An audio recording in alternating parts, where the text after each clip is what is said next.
নবী বা পয়গম্বর বলতে সেসব ব্যক্তিকে বোঝানো হয় যারা বলেন যে সৃষ্টিকর্তার সাথে তাদের প্রত্যক্ষ বা পরোক্ষভাবে যোগাযোগ বা বার্তা বিনিময় হয়েছে।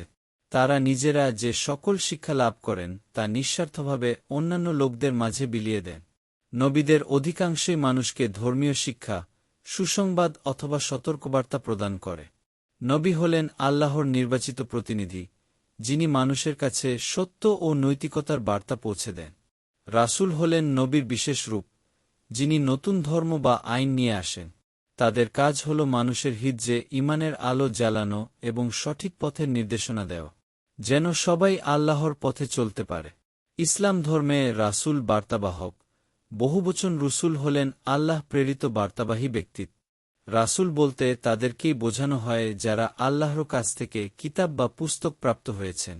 হাদিস সহ অন্যান্য ইসলামী বইয়ে 1,24,000 মতান্তরে 2,24,000 নবীর কথা বলা হয়েছে।